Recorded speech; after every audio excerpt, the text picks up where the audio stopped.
It is controversial. Don't you just hate those no good other women? Those homewreckers who prey on married men. And isn't it shameful that some guys disrespect your marriage and hit on your wife? Well, months ago I was listening to radio talk show host and relationship expert Audrey Chapman discuss the other woman.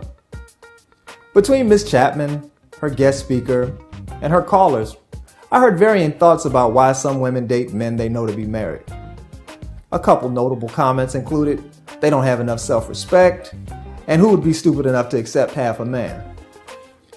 And if memory serves me correctly, I believe sentiments of this nature came from callers who have had relationships with married men, as well as married women whose husbands have strayed.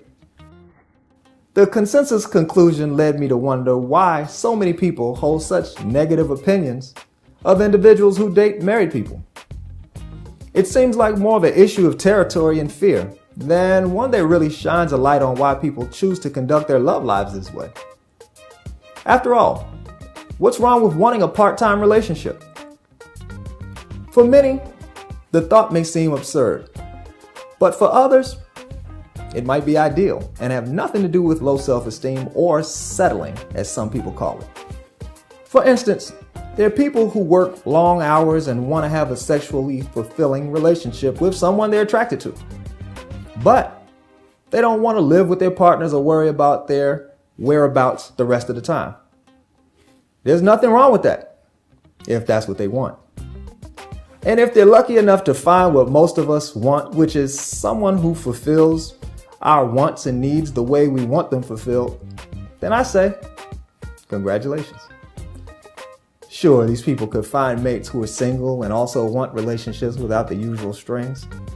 But most of the time, people who become the other are not attracted to married people simply because they're married, but rather because they find them attractive. And after all, they didn't make any promises to quote unquote respect those marriages.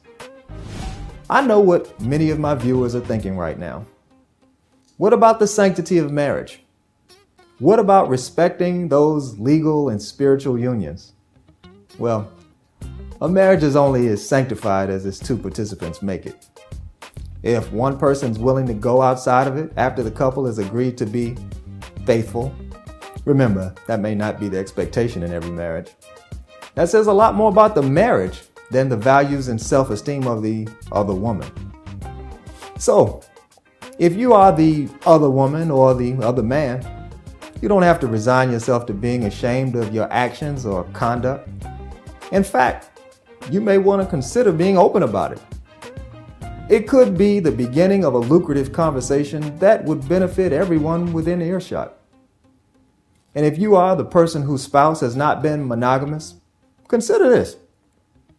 All of the energy spent wondering and ranting about the values and emotional health of the other woman might be time better spent examining the values and emotional health of your relationship.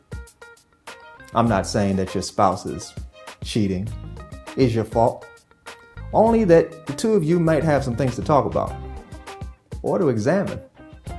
And while the other woman may be a symptom of those unresolved issues, she's definitely not the cause. A greater understanding of the dynamics of affairs gets us all one step closer to being a powerful person in a partnership. Until next time, keep rising. This is Frank Love.